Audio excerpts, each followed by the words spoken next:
Magandang hapon mga kamutya, mga kaagimat.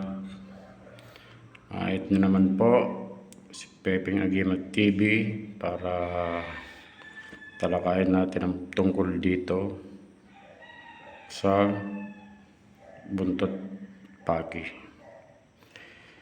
Ito pong buntot pagi, ito'y napakabisa at ito'y makapangyarihan din.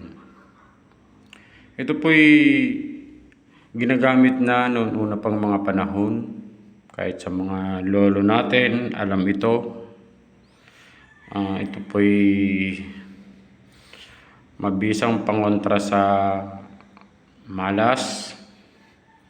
Pag medyo minamalas-malas ka, kailangan meron ka nito sa bahay.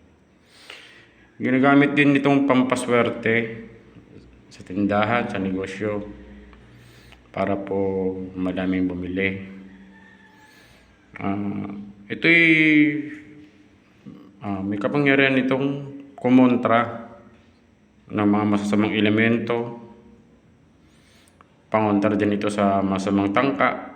Kung may nagtatangka sa iyo at meron ka nito, makakaiwas ka. Posibleng mabago ang isip niya na ituloy ang kanyang masamang tangka sa iyo. Ito rin po ay may kapangyarihan din pangontra sa kulam.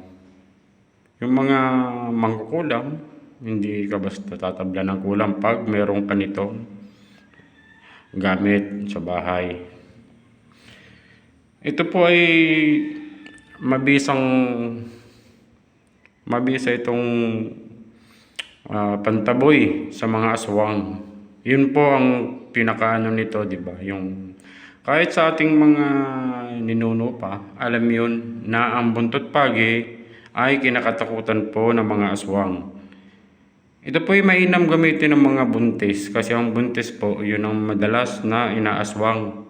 At pati na rin po yung mga may mga sakit na mahihina na, natatanda na, ay yun, nilalapitan po yun ng mga aswang. At yung mga baby, ganun, nilalapitan din.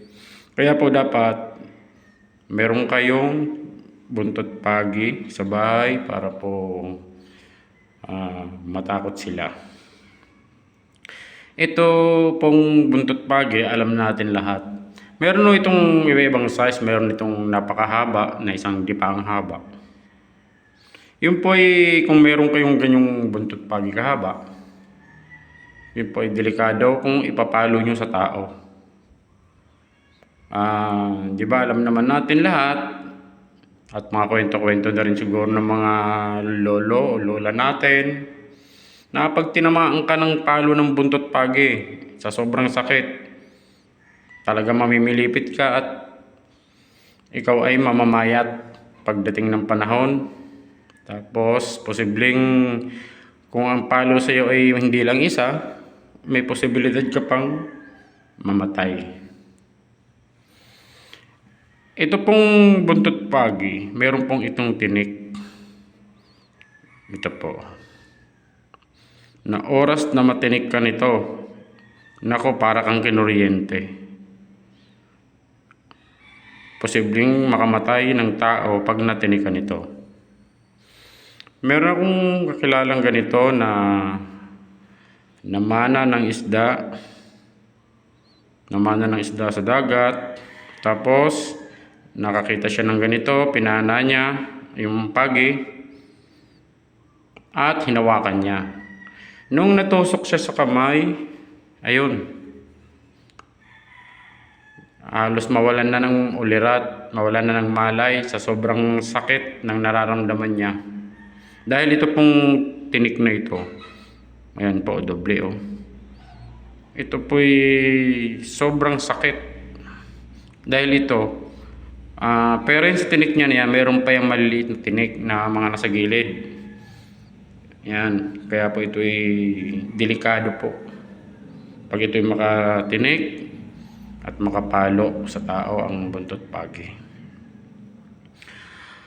Salamat po pala sa mga nag-subscribe sa akin ng mga bago, sa mga viewers ko na patuloy na sinusubaybayan ng mga videos ko. Sa mga hindi pa po mga nakapag-subscribe sa akin, paki-subscribe na din po at paki-like and share at paki-click ang notification bell para po nakikita nyo ang mga bago kong videos na ina-upload. Sana po may natutunan kayo sa aking pinakitang bagong gamit ngayon.